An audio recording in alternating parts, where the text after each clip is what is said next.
Well, good morning, everyone. Welcome to our Exploring New Global Markets and Resources for Aerospace and Defense Companies webinar this morning. We want to thank you for joining us. And with that, since we are at 10 o'clock, I will introduce Chad Causey with the Arkansas Aerospace and Defense Alliance. And Chad will provide us with some opening comments and a welcome. Perfect. Thank you, Richard. Welcome, everybody. Thank you for joining us this morning for this webinar presented by the U.S. Commercial Service in Little Rock, the Arkansas District Export Council, and the Arkansas Aerospace and Defense Alliance. Want to say a thank you also to our sponsor, FedEx, and I think Richard will say more about that in the coming minutes. But thank you all for those who have been able to join us this morning to discuss global markets and the potential for Arkansas companies to take advantage of those markets with more export opportunities, and a discussion about the resources that the U.S. Commercial Service and the District Export Council can provide for companies, particularly in the aerospace and defense sector. I'm excited about this morning because we have several of our great Arkansas Aerospace and Defense Alliance members who are participating on both sides of this webinar.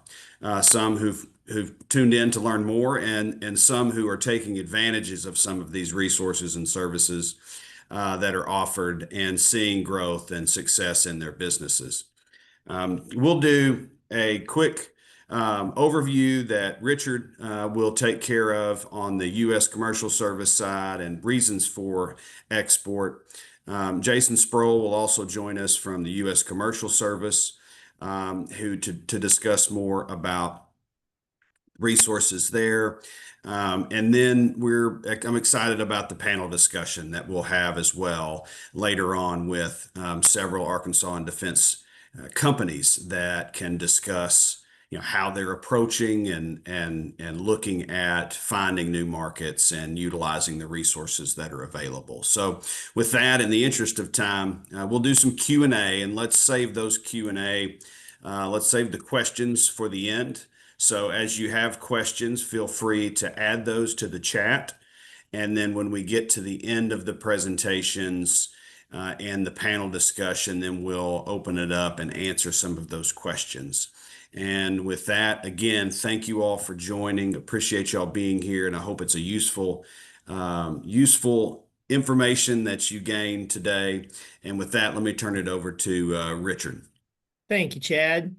So next, I would like to talk to you about the Arkansas District Export Council. If you are not familiar with them, you need to be. The Arkansas District Export Council was established in 1978 as one of over 60 district export councils in the United States. Members are appointed by the U.S. Secretary of Commerce to promote and support international trade activities and awareness throughout the state of Arkansas through their cooperation and support of the U.S. Export Assistance Center, which is my office. We are leaders from a wide range of businesses, government, and academic organizations whose knowledge of international trade provides a critical source of professional advice and support for Arkansas firms. Basically, what's in this for you attending this? We are your local community of exporters and export service providers who can help you grow your exports. We provide three primary areas. We help with free educational webinars. We have a Grow Your Exports series starting next fall, which is always highly attended. This year we've done training for doing business in India, doing business in Mexico, Canada. Those are recorded on our YouTube channel. We also do quarterly meetings where you can meet in person to have networking. A lot of business takes place at those quarterly meetings between exporting companies. And if you're new to exporting, this is a great place to build your network. And then finally, professional awards and recognition. Each year we have the Governor's Award for Excellence in International Trade. Nominations, you can nominate your own company. Nominations will be opening up very soon, so you'll want to register for our newsletter, and there will be links and information coming out for that. And that's a pretty prestigious award. Last year, I think we had 5 categories, and it is streamed live on YouTube, live on PBS. So with that, I would like to move next to thanking our sponsor, FedEx. Natalie Kennedy, are you on the call? Would you like to say a few words?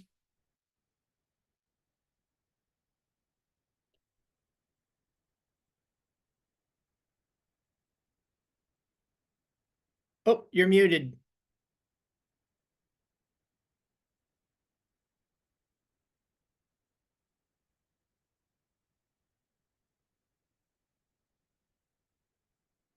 Is it me? Have I frozen up, or can you all hear Natalie? Heidi, can you hear me? Yes, I cannot hear her. Cannot hear her. Oh, she thinks she's muted by the host. I don't Let's see a muted microphone. don't see that. Video.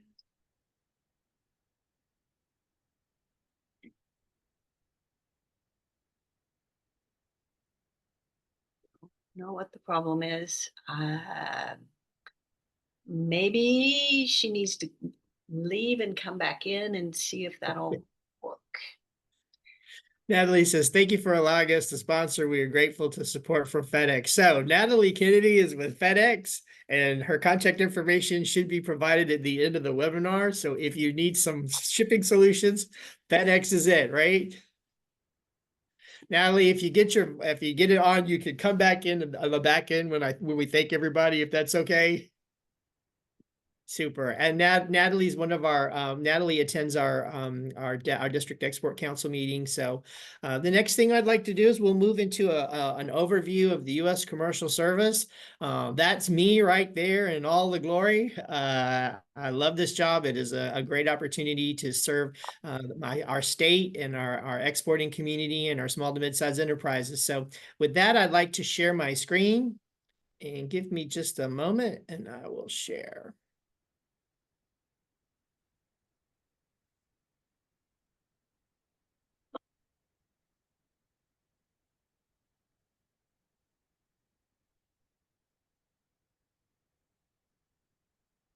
All right, let me try again. All right, let me know. Can you see my screen? Adam, you're shaking your head. Yes, is that good? Yes, we can see it. Okay, thank you. You know, this technology, when it works good, it's great. And when it doesn't, it can be a little tricky. So a little bit about the U.S. Commercial Service so that you know who we are. We are we are the business development side of the International Trade Administration. So we are a federal agency under the U.S. Department of Commerce. So that's kind of where we fall. So as a federal agency, we're able to do a lot of things for clients that sometimes the private sector could not do. We are in over 70 countries across the globe. Just this morning, I'm working with one of our state organizations on a foreign trade mission. I work with clients every day, helping them get into South Korea, Brazil, India. So it's a fun job where you get to help our companies across the globe. And we work with our colleagues in our embassies and our consulates. So really briefly about our impact on the economy. Last year, we supported 93,000 companies, $161 billion to the U.S. economy, supported almost over 500,000 jobs. And for every dollar we get from Congress, we put back about $460 into the U.S. economy. If you get nothing else from my presentation, because there's a lot of information and content, and Heidi will send this out. What we do is broken down into 4 categories. Export counseling, we help you create a global marketing strategy if you don't have one. We help you with data research, which Andrea Nisely will go into in just a little bit. And the next thing is, so if you need to get your product registered in a country, or do you need a export license, all those types of things. Then the next area is market intelligence, and Andrew will talk about that from the Rural Export Center. But if you don't have the data that tells you where the best markets are for you globally when you're looking to start entering into new global markets, then it's kind of a hit or miss opportunity sometimes. So that's one of the values that we bring. We can help you specifically pinpoint what's the market opportunity and where should you be, and then create services to support you in those markets. The third area is business matchmaking. And under business matchmaking, we do things like virtual introductions, gold key services. I'm not going to go into all of them because there's so many that we are able to provide to a company. And then finally, commercial diplomacy. That involves typically when we have a foreign government tender, like the government of Saudi Arabia has a $35 million tender, which is like a request for proposal for rubber tires for their F-35s. We want that coming to an American company instead of going to, a Brazilian company or something like that. So I'm not going to go into all the weeds with this, but we have over 1,600 companies in Arkansas that export. 78% of them have fewer than 500 employees. And most of the companies that I work with have considerably, under 500 employees. So if you've got 15, 5, 30, 40, 60, 100, you're right in the sweet spot for the type of market that we fill here. Our top trading partners are Canada and Mexico. So the next thing I would have to ask you is, why would you consider exporting? And I also pitch it another way: why aren't you exporting? 95% of the world's consumer market is outside the U.S. It diversifies your revenue risk geographically, because no matter what happens to the U.S. economy, if it goes up or down or sideways, these rapidly growing and emerging markets like Southeast Asia, parts of Sub-Saharan Africa, those markets are going to continue to rapidly grow. So we're here to help you find the best market and then help make sure you have as much success as possible there. It also can provide long-term revenue gains in those markets. And also it provides for higher paying jobs with longer term employment. So I'm not going to go through all these. Like I said, we'll send out the slide deck, but these are just some things that you should be considering if you are new or newer to exporting. The main thing is, having a product that's exportable, having a roadmap, knowing where you need to go. Are you sufficiently capitalized? I'm always happy to talk to a business about that. And remember, I cover the state of Arkansas. So if we have visitors that are attending this that are from other states, we have U.S. Commercial Service offices in all the states. And if you can't find it on trade.gov, just ping me and I'll get you connected. Looking to make your first export sale into a new foreign market, these are some things that you need to consider. Especially you need the support of the leadership of your company. It is not a quick helicopter lift off the ground. It can take months or a year to put together the right strategy, but you want to do it right when you do your first export sale. The next area we have is the Rural American Intelligence Service for Exporter. That's called RAISE. That's actually the program that funded the Rural Export Center. All businesses in the state of Arkansas are eligible to use the services of the Rural Export Center.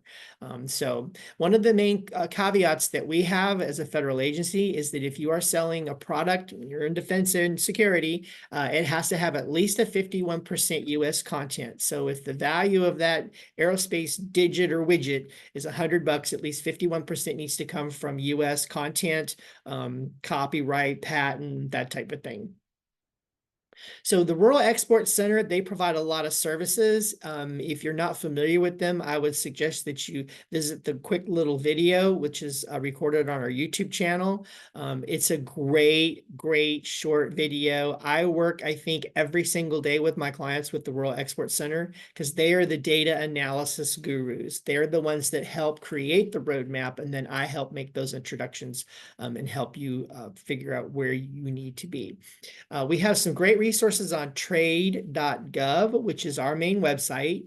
We have an export solutions roadmap. So if you are new or thinking about exporting and entering new global markets, click this link and it will take you down the path, covering a lot of the resources of what we're actually going to discuss. Your export readiness assessment is something that's a great tool. When you fill this out, even if you've exported maybe to 1 or 2 countries, it will actually trigger some new thoughts in your mind for some ideas that you have maybe thought about for like a year and forgot to put down on paper.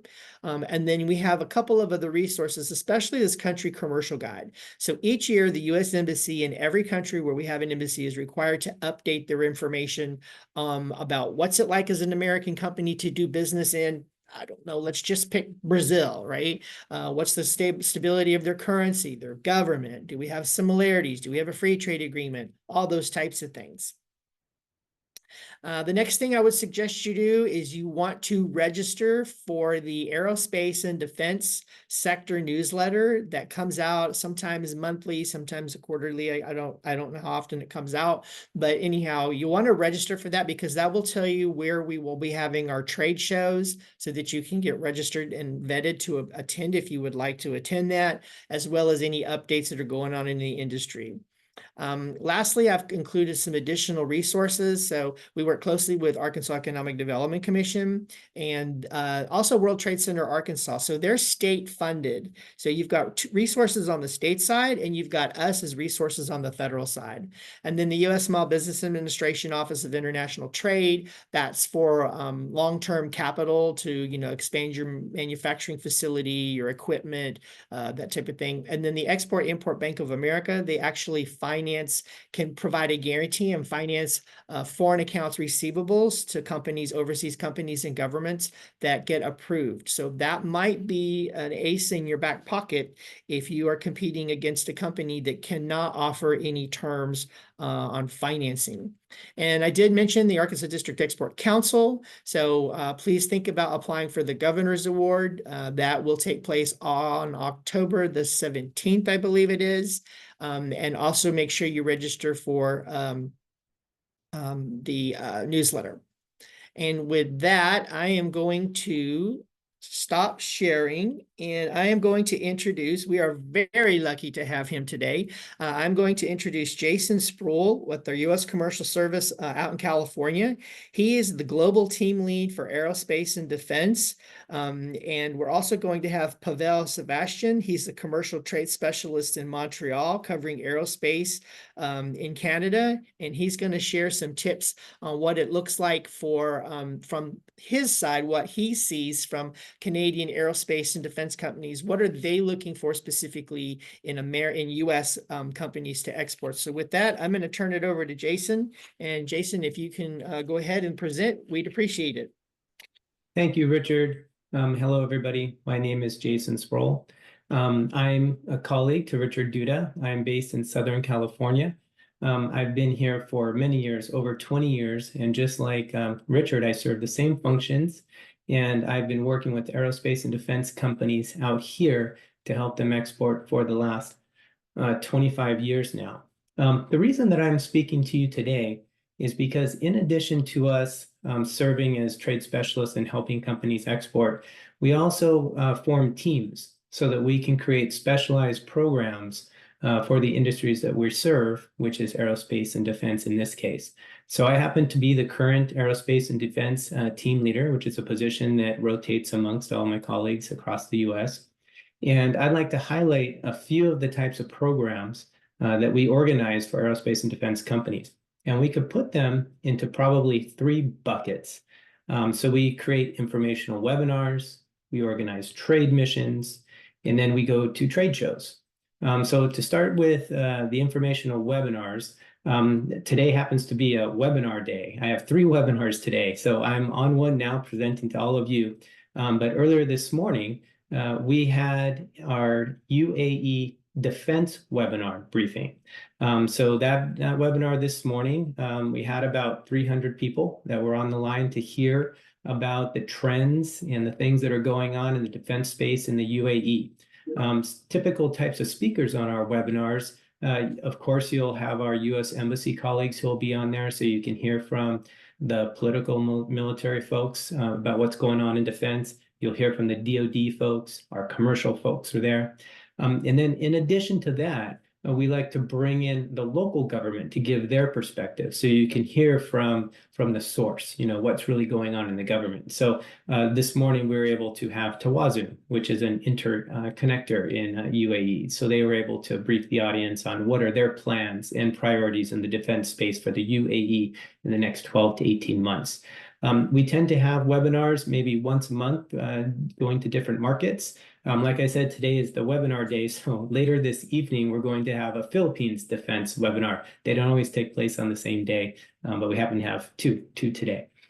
So that's our webinars.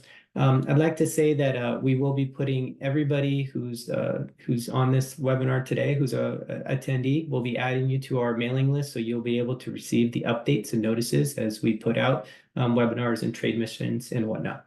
Okay, so the 3 buckets. I covered webinars. The next one is trade missions.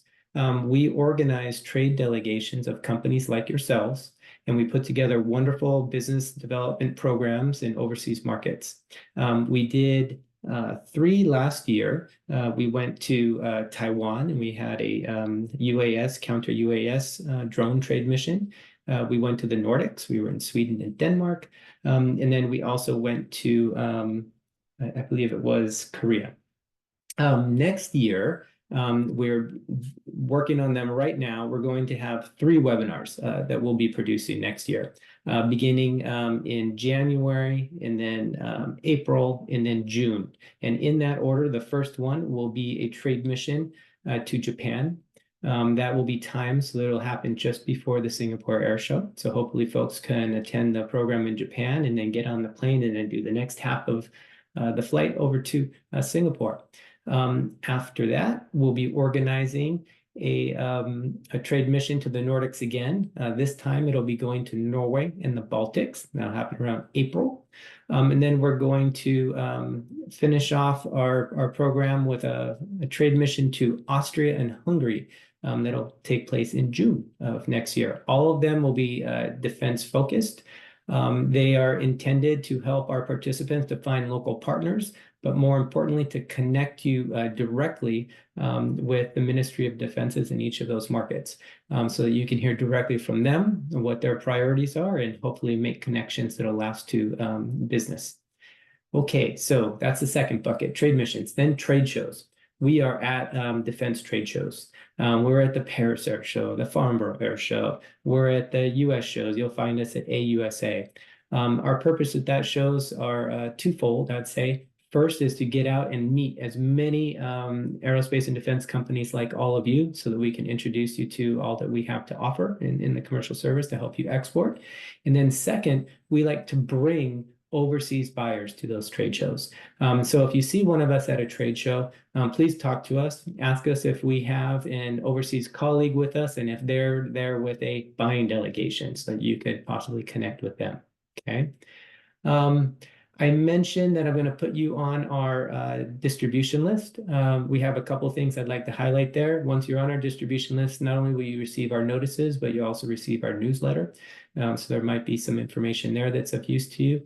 We do have a policy section in our DC office, and they oftentimes contribute important information that's relevant to exporting companies in the aerospace and defense sector.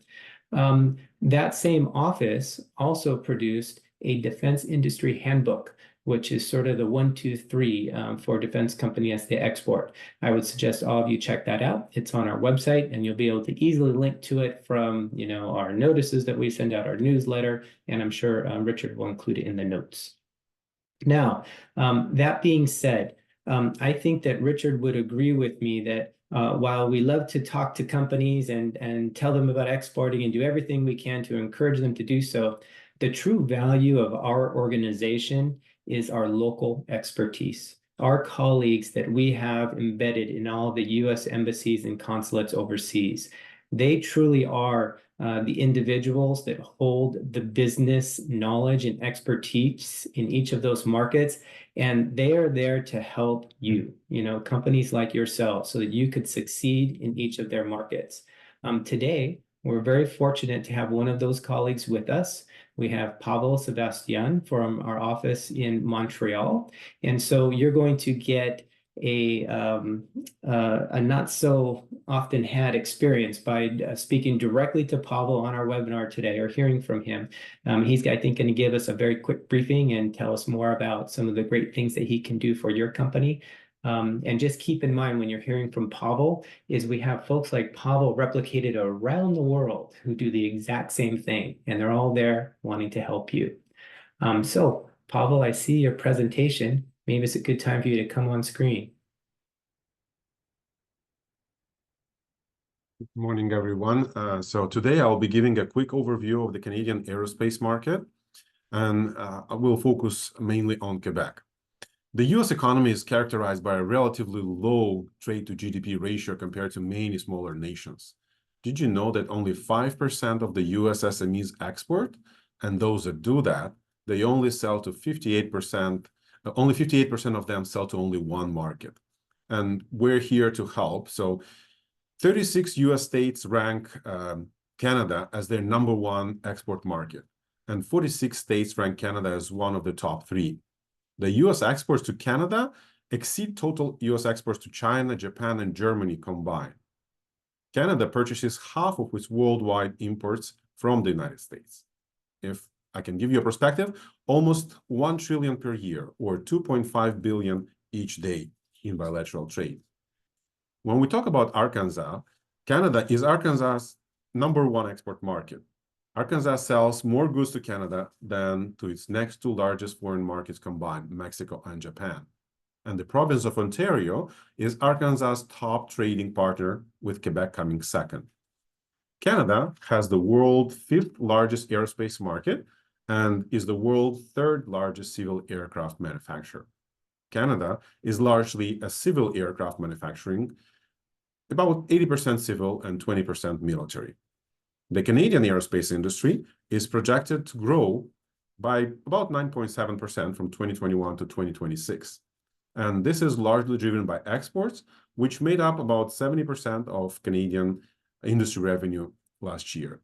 Quebec was responsible for about 93% of that aircraft exports, 76% of the aircraft engine exports, and 35% of the parts and other aerospace hardware. Quebec total annual sales are about $23 billion. Obviously, the United States remains Canada's primary export market, underlining the high integration between Canada and US aerospace supply chain. There are 2 main aerospace clusters in Canada. Quebec, that represents the largest, with about 55 to 60% of Canada's aerospace production, and it is home to Bombardier and CAE and many others. Montreal alone has about 40% of the Canadian aerospace workforce. And then Ontario, the 2nd largest cluster, representing 20 to 25% of Canada's production. As you can see from this slide, or from the chart on this slide, most notable aerospace companies are represented in Canada, including US and European companies. In terms of employment, manufacturing employs about 60% of Canadian aerospace labor force, while MRO employs the other 40%. Quebec is by far the largest employer in aerospace manufacturing, and the Western Canada and Ontario compete for the largest employer in MRO services. I'd like to focus for a moment on the province of Quebec and the aerospace sector here. Did you know that Quebec is the 6th in worldwide sales, accounting for 3%, while the rest of Canada has only 2% of exports? Montreal is the 3rd aerospace cluster after Seattle and Toulouse. The Quebec aerospace industry has 6 prime contractors and nearly 15 world-class OEM integrators. Quebec is proud to have, as I mentioned, Bombardier, a world leader in design and manufacture of business aircraft, CAE, a world leader in modeling, simulation, and training of civil aviation and defense, and many others. Quebec, particularly around Montreal, is one of the few places in the world where you can find nearly all the parts required to assemble a plane within an hour's drive. Montreal and the surrounding areas host a dense cluster of companies that design, manufacture, and supply parts for aircraft. The region hosts companies that manufacture specialized parts, engines, fuselages, landing gear, avionics, and so on. When we talk about Quebec, one thing that comes to mind is the Quebec Aerospace Innovation Zone That's a key initiative in Quebec aimed at fostering the development and innovation of the aerospace industry. It is located primarily around Montreal and is part of the broader aerospace ecosystem in Quebec. It brings together companies, research institutions, startups, and government entities to support the development of new technologies, products, and processes. When we talk about trade shows and industry events, we support a number of them. Aero Montreal International Aerospace Innovation Forum happens every other year. It's in tandem with Aeromark Montreal, a global supply chain summit. There are a number of regional shows, such as the Aerospace Defense and Security Expo that happens in Western Canada, in British Columbia, and there is a separate itinerary in Atlantic Halifax. We have the Canadian Aerospace Summit in Ottawa. That's another big show that is focused more on civil aerospace. Companies prefer, or many times go to these trade shows looking for opportunities. What we do on top of these shows, we would like to follow up with companies and help them drill down on the contacts they made at these air shows. And I can give you an example of the recent event that we had, the Aeromark Montreal, that happened in spring this year. And companies had speed dating of about 15 minutes per meeting with Canadian companies. But that was not enough to drill down on the opportunity. So that was good enough for an initial contact. Then we can take it from there. We can help you, handheld you, and help you meet with companies one-on-one, where you can present your proposition, your solutions to the companies, and actually get maybe some NDAs or a request for proposals or quotes. That's it for me. Thank you, Pavel, and thank you, Jason. So now I'd like to introduce a colleague that I work with, I believe, several times a day, all week. I'd like to introduce Andrea Nisely. She is a market research analyst with the Rural Export Center. And Andrea is going to present to you kind of why you should use market research, what kind of market research is available out there, and share with you sort of some information about how we help our aerospace companies, how we help our aerospace companies enter new markets or expand into markets where they're already exporting. Thank you, Andrea, for joining us. Thank you, Richard, so much. I am going to share my screen here. And we can talk about what you do after you've gotten all of this great information. So you're excited about exporting. How do you get started? At the Rural Export Center, we really believe that you start with research. A lot of times companies will start with their just kind of reactive exporting. At the Rural Export Center, we really want you to become an active exporter. We want you to set up a plan. We want you to do market research. We want you to really know what the best markets are around the world for you in your specific product. This is kind of a long-term plan. Exporting is a big part of your business, and we really believe that you can start with comparing all the markets in the world, understanding the local markets, and then finding that local partner. And you're not always able to do this. You've got a business to run, you're kind of doing your own thing. And we're a division of the commercial service that can help rural companies do this market research. We can take your product, customize your data, and then we dive into over $1 million worth of databases to really help you find and plan out your exporting plan.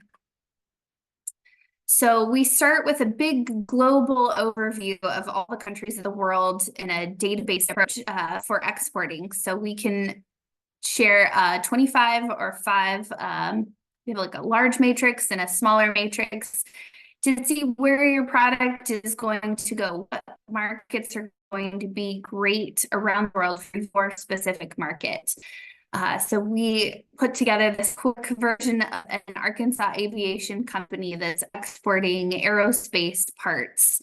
And they're looking at possibly going to the defense industry. And for this specific company, France is ranking really great for them based on their export codes, their specific products. And we can do this for your company if you have specific needs, markets you're targeting, we want to go into a little bit different than your neighbor. This is a customized data approach. Where do we go in the world? What are these markets looking like? You may be going to Canada a lot and recognize that Switzerland may be a better market. So if you're doing great in Canada, you can be doing even greater in Switzerland because it's got a larger market for your specific product.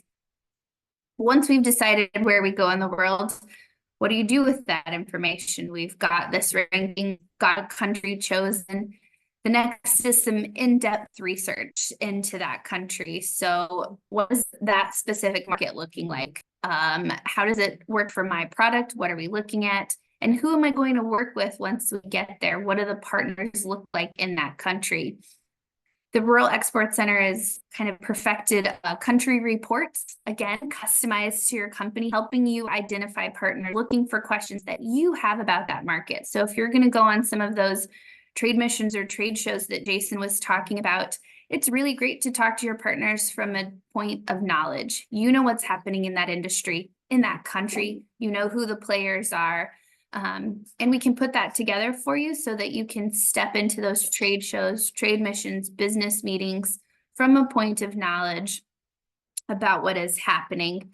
And you can identify some of those partners so you can work with our colleagues overseas to start meeting those partners and get introduced to them.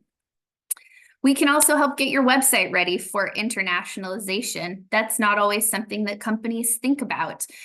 What does the back end look like? Are you able to run these crawler reports on your own to see how your website is reacting from an SEO standpoint or any back end issues? This is something we can run, help you implement these, make some suggestions, and then run a secondary report about 6 months later to see how this is targeted for your international business, but this will help your domestic business as well if you've got back-end issues that you don't know about. They're affecting your customers worldwide, domestic, and international. So we can help set that report up for you. And then if you do start getting interest from your website, now you've fixed some of those international issues, how do you check and see if a company is going to be great? You're going to get interest from a lot of partners, and you might not always know the effort that those companies are putting in. It might be a scam. They might not be a great partner. The Rural Export Center and our offices overseas can help do some due diligence and check on those partners for you. So it's a service, it's a commercial service. We don't want you to get scammed. So we're going to do our best to check those companies for you as much as we are able to.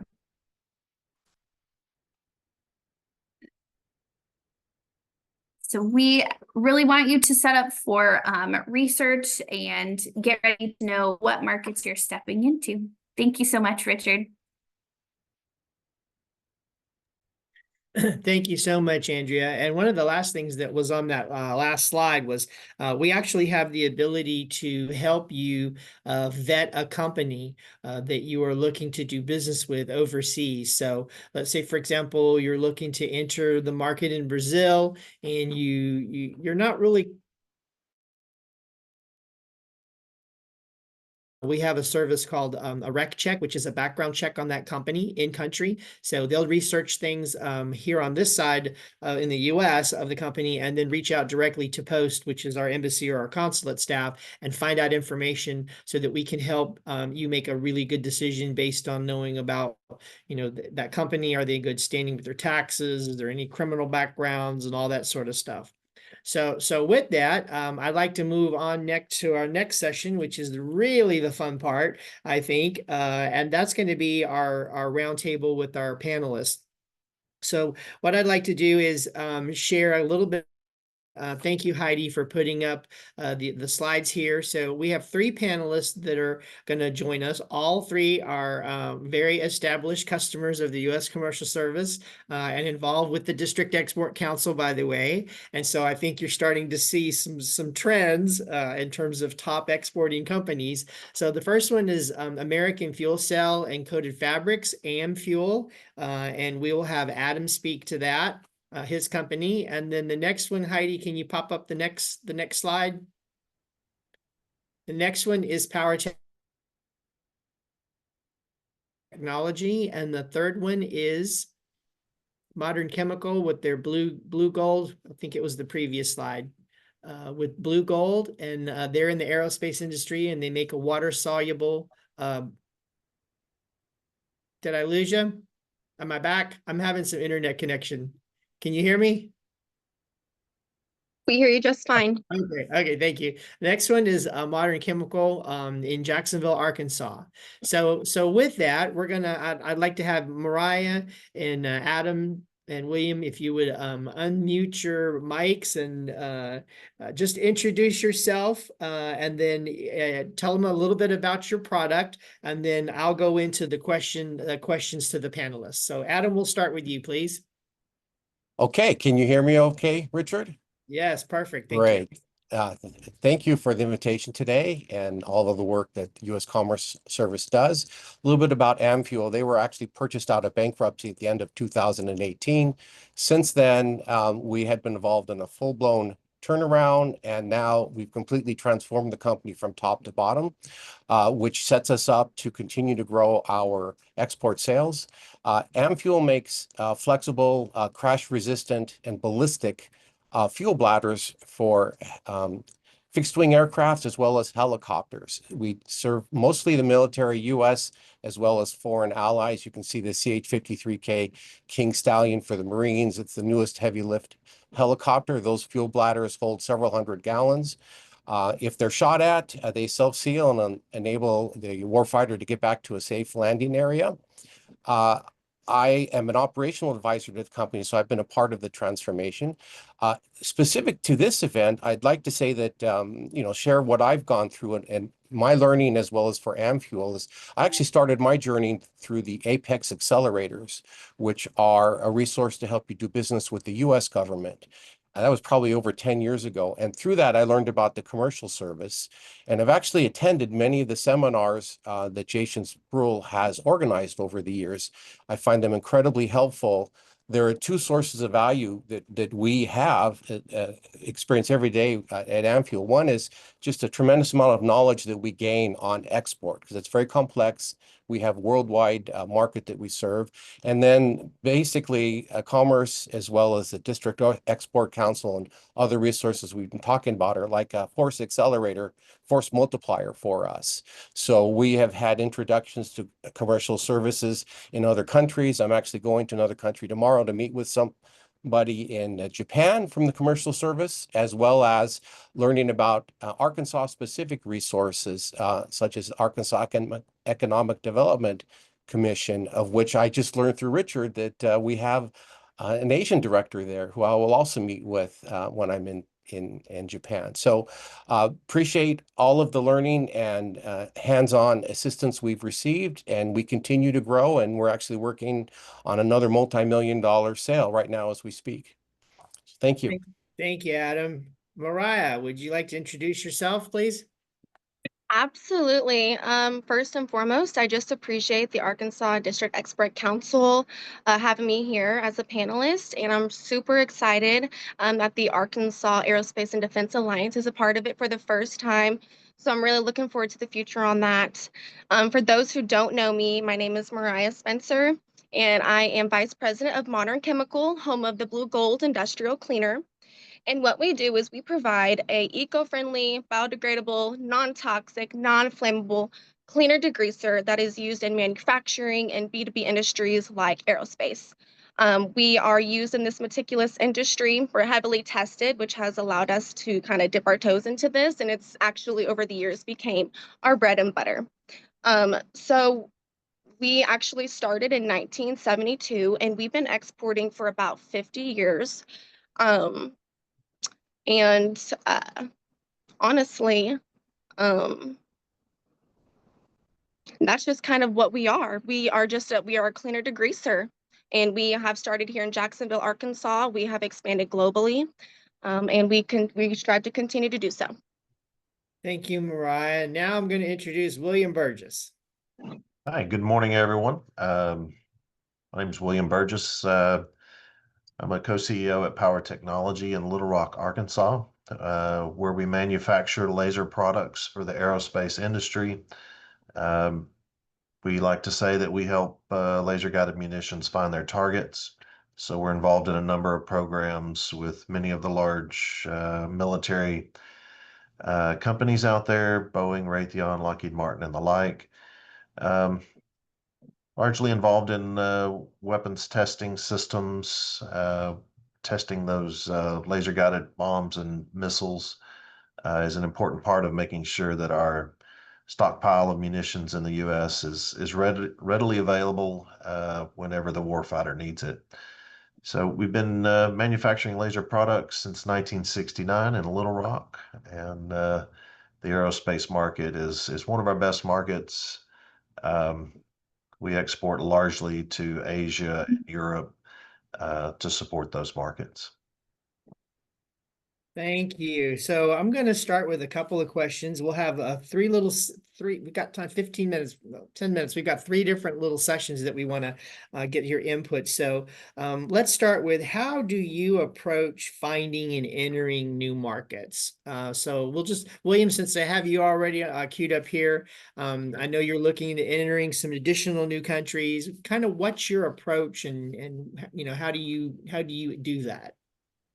Yeah, for us, laser products are pretty sophisticated. We've found through the years that it takes a pretty sophisticated economy to require our products. So we really focus on the G20 as far as countries. I would say G20 plus Israel, minus China and Russia at the moment. So that's led us to participate in a number of trade missions over the years. Been to Singapore and Japan, Malaysia over the years. In September, I'm participating in a trade mission to Poland and what was the other one? Yeah, in Europe, two of the larger economies. Can't believe I'm drawing a blank right now. But those were missing holes in our distribution strategy. So we'll participate in that trade mission, looking to make a connection with potential distributors, and that would be kind of our solution at the moment. Thank you. Mariah, how about you? How do you all look at, entering new markets? Right. Well, we focus on where there's a clear need for our type of product, safe, non-flammable degreasers, especially in the sensitive industries like us in aerospace. We've used tools like country reports. We work closely with the District Export Council and our state trade office to pinpoint regions that are a good fit. Trade shows have been a big, huge thing for us. Just showing up, networking, following up has opened doors and conversations. For example, we have connected with our France distributor, and they had an interest in the REACH compliance. So with their help and the knowledge of the people around us and their efforts, we have got that done. It really comes down to being international, asking questions, staying open to opportunities when they show up. Thank you. Adam, how So about for- Amfuel? Yes, for Amfuel, our market is predefined in the sense that you have to qualify for each unique aircraft or platform that you service. And because of that, we know where the fleets are worldwide among our allies. And so we have that data, and we target those countries both with distribution partners, of which we have worked with the U.S. Commercial Service to identify, as well as others that we may have already had. And we also have direct sales export license that we're pursuing. So it's a combination of all of the above. And we do go to trade shows. We've used STEP funding, for example, to go to trade missions and have had sales directly result out of the investment. I think that comes from the Small Business Administration. So there's that. And then we also have the contacts through the procurement through U.S. military, knows who the foreign allies are as well, and can help us with making introductions and connections. And then also we leverage the state of Arkansas and the resources that Arkansas has to help us on that business development front as well. Thank you. All right, so the next question, because we're kind of tight on time, I'm gonna just kind of pick one of you randomly. What are some things that you know now as a successful exporter that you wish you knew when you decided to begin exporting? So, William, you have a pretty broad, you have a good portfolio of different products that you all have. So, could you kind of discuss maybe some of that? Maybe also talk about the SBA STEP grant. Yeah, I would say, research is critical. I think some of the mistakes I made early in my career were to think that, just because a product was manufactured in a particular country doesn't mean that that's where it's designed and all the requirements are created. If I had used some of the services available from the Rural Export Center, I might have been able to save a few international trips, and really focus on a data-driven strategy instead of going with my intuition. So I would certainly uh, encourage using some of the data-driven services by the Rural Export Center. Um, As far as the STEP grant, certainly we utilize the STEP grant. Just utilized it earlier this month, or I guess late June, to attend a trade show in Munich, Germany. It was 40,000 people, pretty good sized trade show for us. And certainly the STEP grant helps us to offset our expenses. It's not a paid vacation. They match a lot of the funds that we put into it, but it certainly makes it easier for us.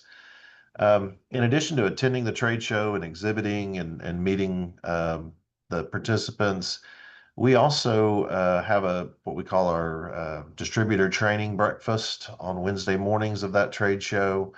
And STEP grant helps us offset the expenses of that, where we bring in all of our European distributors, sit down for a good breakfast and a good presentation, do some training, talk about business topics, those types of things. But again, the STEP grant helps us to offset some of those expenses, and it's very much appreciated. Thank you very much. Mariah, I'll let you answer the next question. So you've used some of the services of the U.S. Commercial Service, the website globalization review, the global matrix, I think. Would you like to speak to kind of how that's helped your business and kind of what impact that's provided to you all? Absolutely, Rick. Absolutely.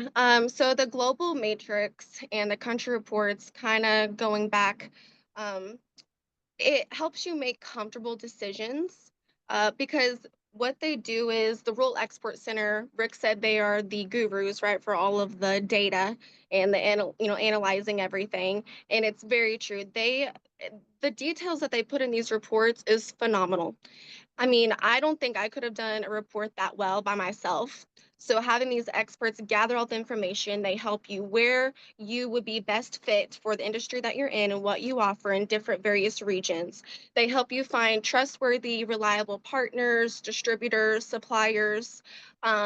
They can give credited checks if you're just concerned, hey, I have this company, they want to work with me, but I'm unsure about it. Can you just kind of do a check, a background check behind them and see if they're accredited or a good choice to work with? And that could potentially save you a lot of time and money. So that's just one of the things that I definitely appreciated, was just being able to make the comfortable decisions and getting the knowledge that they put in front of your face that helps you feel more equipped to export. Because even though we've been exporting for the past 50 years, if you're a new exporter or just like us experience, all that information is very valid and important. And I honestly, I wish I would have known about it or been more in tune with the programs and services that the U.S. Commercial Service offers in the Rural Export Center. So I definitely wanted to touch base on how much information is provided and that it gives a comfort on your decision making. And it's been incredibly helpful for our company. And I feel like there was something else, but oh, yes. And one of the things that I do like to say is whenever you want to expand and you feel that you want to go into a country and you have all the reports that it would be a good idea, this honestly could potentially lead to doubling, tripling, and quadrupling your profit margins for your company. So I would say don't be scared. Do the research, get the research, work with your services and your programs, and get the information that you need to better equip yourself so you can grow your company, not just stateside, but also globally. Thank you very much. The last question is I'm going to ask Adam to address this. So, Adam, you've tracked with the Arkansas District Export Council now for I think about 2 years that I've been working with your company. Could you kind of talk a little bit about kind of the value that you've seen as somebody, a company newer to the Arkansas District Export Council, and what you may have learned from some of our training or the meetings or the relationship building, if you care to speak to that, please. Absolutely. I've actually worked with district export councils in multiple states, and I found Arkansas has been incredible. It's a very welcoming environment to work in. To me, the value is one-on-one conversations and the networking that we have at the meetings, where I can talk to key stakeholders in Arkansas who help us with export issues, whether it's to answer questions or make introductions for us. I've also been invited to travel to certain places based on those relationships as well. So for me personally, the value is on learning and networking, and then leveraging that networking to get into the markets, make the introductions, the connections, because the council is very well connected within the state, and then obviously to you with the commercial service and beyond. Thank you very much. So we're closing in about another 4 minutes left before the time is ended for the webinar. So we'll answer some Q&A here, but I want to thank our sponsor FedEx. I want to thank our panelists and my colleagues from across the U.S. and Canada that have participated, and Andrea Nisely. We'll go ahead and just jump into the questions and answers. So let me see where we are with the chat questions. Let's see. Did we have any questions, Heidi? No, we do not have any questions in the chat. So if you're on the webinar and you have some questions, general questions, feel free, don't be shy to ask them here, or you can always send an email to me, richard.duda@trade.gov, if you want to talk about something offline, because we understand that some folks, it may not be online in a group chat, may not be the right place to ask the question for somebody. So we always provide our contact information so you can reach out. I did have another quick question for Adam. So when I began working when he contacted me, I got so excited about the company and the turnaround situation in Magnolia and the economy that was positively impacted in the jobs. But Adam, I really encourage you all to apply for the Governor's Award, which you won. And then I strongly encourage that you apply for the President's Award, which there are only few of those given out each year, and those are presented up in DC. Adam, could you kind of maybe talk a little bit about what winning, and Williams Companies also won the E Award and the Governor's Award. Would you kind of maybe just, Adam, tell us a little bit about kind of how that's possibly impacted your business in a positive way when you're looking at exporting? Absolutely. First of all, I have to say that Richard is a great cheerleader for all companies in Arkansas. He's a tremendous resource. It's extremely valuable from a marketing standpoint because it helps spread the word about who we are and where we're located in a rural area in Arkansas. And it also helps to provide external validation on what Amfuel is doing as a company. Because remember, they came out of bankruptcy and have gone through a very significant transformation. And so we can say whatever we, as much as we want, all the good things, but when it comes from other people to acknowledge our successes to date and where we're also going, is tremendously helpful. And related to that, we've had articles published by others in Naval Aviation News and Manufacturing Today and Defense and Munitions. And collectively, these sort of provide external validation on the company itself, which then gives confidence to potential customers as well as current customers. So it's a very positive spiral. Encourage everyone to apply that might be interested, and wish you best of luck in your application. And we have 1 minute. William, do you want to talk to kind of what your experience has been and how it's impacted your business? Sure. Yeah, we've won 2 Governor's Awards over the years, and the E-Star Award as well. Our marketing team definitely uses those to build customer confidence. It means a lot when you have those logos in your email or on your website. People that aren't familiar with your company instantly associate you with positive, good things, with that external recognition. So like Adam said, great in building customer confidence, and opening doors as well. Thank you very much. Well, everyone, we are at time. So once again, thank you to all of our team that has supported this. And thank you for everyone who registered for the webinar. And Heidi will be sending out a survey that I see right here. And she will also be sending out a copy of the information in the slide deck that we provided. So with that, I'm going to let Heidi close us out. And don't forget about the Aerospace and Defense, Mid-America Aerospace and Defense Summit that's taking place next month. Chad Causey is the point of contact for that. And I hope to see some of you there, that if I get to attend this year. Heidi, anything else you want to close it out? Yeah, that is everything from me. Here's the emails for everyone. Screenshot that, but I will be sending out all this information by the end of the week.